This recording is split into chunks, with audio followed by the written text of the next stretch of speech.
అనాకారి భార్య. ఒక గ్రామంలో ఈశ్వరదాసు అనే యువకుడుండేవాడు. వాడికి తెలివితేటలు మందంగా ఉన్నట్టు కనపడటం చేత వాణ్ణి చదువు కోసం గురుకులానికి పంపారు. ఈశ్వరదాసు గురుకులంలో చాలా కాలం గడిపి విద్యాభ్యాసం పూర్తి చేసి గ్రామానికి తిరిగి వచ్చి అడుగడుగునా తత్వజ్ఞానం ప్రదర్శించసాగాడు. అబ్బో, మనవాడు గొప్ప జ్ఞాని అయ్యాడు అని ఊళ్ళో వాళ్లంతా మెచ్చుకున్నారు. విద్య పూర్తి అయింది కనుక ఈశ్వరదాసు తగిన కన్యను పెళ్లాడి ఒక ఇంటివాడు కాదగిన సమయం వచ్చింది. అతనికి తమ కుమార్తెలను కన్యాదానం చేయటానికి కొందరు సిద్ధపడ్డారు. ఆ గ్రామంలో పెళ్లి కావలసిన పిల్లల్లో శుభాంగి అనే ఒక పిల్ల ఉన్నది. పిల్ల చాలా బుద్ధిమంతురాలు, ఇంటి పనులన్నీ చక్కగా చేస్తుంది. కానీ అష్టావక్ర. పాపం ఆమెకు కాళ్ళు, చేతులు, మెడ, నడుము, వీపు అన్నీ వంకరే. అటువంటి శుభాంగిని ఎవరు పెళ్లాడతారు? దానికి పెళ్లి కాదని అందరూ భయపడుతూ ఉండగా ఈశ్వరదాసు నేను పెళ్లాడతాను అన్నాడు. దగ్గర వాళ్ళు వద్దని ఎంత హెచ్చరించినా వినలేదు. భార్య రూపవతి శత్రుహు, నేను శుభాంగినే పెళ్లాడతాను అన్నాడు.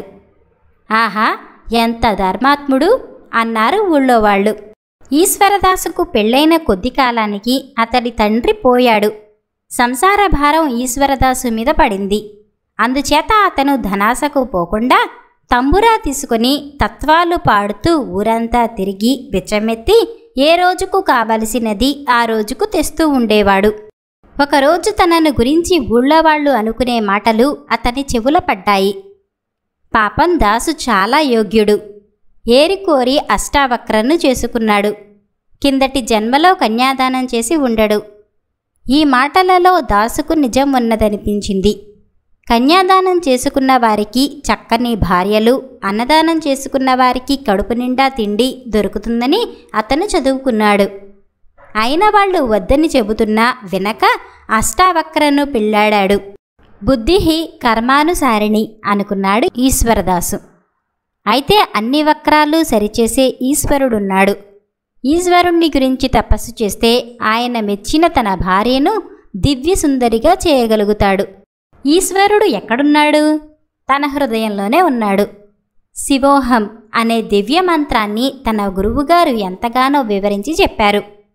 శివోహం అంటే అర్థం నేనే శివుణ్ణి, లేక నాలోనే శివుడు ఉన్నాడు అని. తనలో ఉన్న శివుణ్ణి అర్చించి శుభాంగిని సుందరాంగిని చేసుకోవటానికి ఈశ్వరదాసు నిశ్చయించుకున్నాడు. అతను తన భార్యతో, రేపు నేను ఒక పని మీద పోవాలి, నాకు తట్టెడు బొబ్బట్లు, చెంబెడు నెయ్యి సిద్ధం చెయ్యి అన్నాడు. శుభాంగిని అలాగే చేసింది. ఈశ్వరదాసు ఒక నిర్జన స్థలానికి పోయి కూర్చొని తనలో ఉన్న శివుణ్ణి తలుచుకుంటూ ఒక్కొక్క బొబ్బట్టును నేతిలో ముంచి శివోహం అంటూ నోట వేసుకోసాగాడు. త్వరలోనే అతని పొట్ట ఉబ్బుకు రాసాగింది. శివపార్వతులు ఈశ్వరదాసు పడే శ్రమను గమనిస్తూనే ఉన్నారు. పార్వతికి జాలి పుట్టుకొచ్చింది. ఆమె ప్రేరేపించగా శివుడు అనుగ్రహించి పార్వతీ సమేతంగా పార్వతీదాసు ఎదుట ప్రత్యక్షమై ఏం వరం కావాలో కోరుకోమన్నాడు. ఈశ్వరదాసు పార్వతీదేవి యొక్క అద్భుత సౌందర్యం చూసి వెంటనే తలదించేసుకున్నాడు. తన భార్యను అందగత్తెగా చేయమని అడగటానికి కూడా అతనికి నోరు పెగలలేదు. అతని దుస్థితి చూసి అర్థం చేసుకొని శివుడు అతని చేతికి 3 రాళ్ళిచ్చి, వీటితో నీకు 3 కోరికలు సిద్ధిస్తాయి, ఒక్కొక్క కోరిక కోరుకుని ఒక్కొక్క రాయి విసిరేయి అని పార్వతితో సహా అంతర్ధానమయ్యాడు. శివపార్వతుల ఎదుట ఉన్నంతసేపు ఊపిరి కూడా సరిగా పీల్చుకోలేకపోయిన ఈశ్వరదాసు తృప్తిగా పెద్ద నిట్టూర్పు విడిచి శివుడిచ్చిన రాళ్లు తీసుకుని ఇంటికి వెళ్ళి, నా భార్య జగదేక సుందరి కావాలి అంటూ ఒక రాయి విసిరేశాడు. వెంటనే అష్టావక్ర కాస్త జగన్మోహినిలాగా మారిపోయింది. శుభాంగిని తన శరీరంలో కలిగిన మార్పు చూసి ఆశ్చర్యపోతుంటే ఈశ్వరదాసు ఆమెతో తాను చేసిన తపస్సు గురించి, శివపార్వతులు ప్రత్యక్షమై రాళ్ళివ్వటం గురించి చెప్పాడు. బావుంది, ఇంకా 2 రాళ్లున్నాయి, వాటితో ఏం కోరుకుంటారు? మీరు మహారాజు కావాలని ఒక కోరిక కోరండి అన్నది శుభాంగి. వద్దు వద్దు, రాజునైతే యుద్ధాలు చెయ్యాలి, అహింస పరమోధర్మ. అయినా నాకు కావలసిన ఒక కోరిక సిద్ధించింది. మిగతా వాటి సంగతి అవసరాన్ని బట్టి చూసుకుందాం అంటూ ఈశ్వరదాసు మిగతా 2 రాళ్లను గూట్లో దాచాడు. మర్నాడు ఈశ్వరదాసు తంబురా తీసుకుని భిక్షకు బయలుదేరగానే శుభాంగి బిందె చంకన పెట్టుకుని తన అందాన్ని ఊళ్ళో వాళ్లు చూడగలందులకు నీలాటి రేవుకు బయలుదేరింది. అందరూ ఆమె అందం చూసి అద్భుతం చెందారు. కొందరు ఎరిగిన వాళ్ళు కూడా ఎవరమ్మా నువ్వు అని అడిగి ఆమె శుభాంగినినని చెబితే నమ్మలేకపోయారు.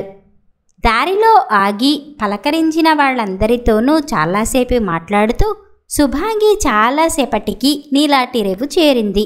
ఆ క్రిందటి రాత్రే రాజనర్తకి ఒక ఆవిడ రాజభవనం నుంచి పారిపోయింది. ఆమె కోసం రాజభటులు ఉదయం నుంచి గాలిస్తున్నారు. వాళ్లల్లో కొందరు నీలాటి రేవు ప్రాంతాల వెతకటానికి వచ్చి శుభాంగినిని చూసి ఆమె రాజనర్తకి అయి ఉంటుందనుకొని ఆమెను పట్టుకొని తీసుకుపోసాగారు. ఆమె ఎంత ఆక్రోశించినా వాళ్ళు వినిపించుకోలేదు. భిక్ష ఎత్తుతున్న ఈశ్వరదాసుకు తన భార్యను రాజభటులు పట్టుకుపోతున్నారన్న వార్త త్వరలోనే తెలిసింది. అతను వెంటనే ఇంటికి పరిగెత్తి గూట్లో ఉన్న రాళ్లల్లో ఒకటి తీసుకొని నా భార్య ఎలుగుబంటిగా మారి రాజభటులను భయపెట్టి తప్పించుకొని ఇల్లు చేరాలి అని కోరుకుంటూ ఆ రాయిని పారేశాడు. మరి కాసేపటికల్లా శుభాంగి ఎలుగుబంటి రూపంలో ఇంటికి తిరిగి వచ్చింది. ఆ ఎలుగుబంటిని చూస్తే ఈశ్వరదాసుకే కంపరం ఎత్తింది. తాను కోరుకున్న 2వ కోరిక జ్ఞాపకం వచ్చాక కానీ ఆ ఎలుగుబంటి తన భార్యనని అతనికి తట్టలేదు. అతను వెంటనే గూట్లో ఉన్న 3వ రాయి తీసి నా భార్య ఎప్పటిలాగా అయిపోవాలి అనుకుంటూ దాన్ని అవతల పారేశాడు. శుభాంగి మళ్ళీ అష్టావక్ర అయి అతని ఎదుట నిలబడింది.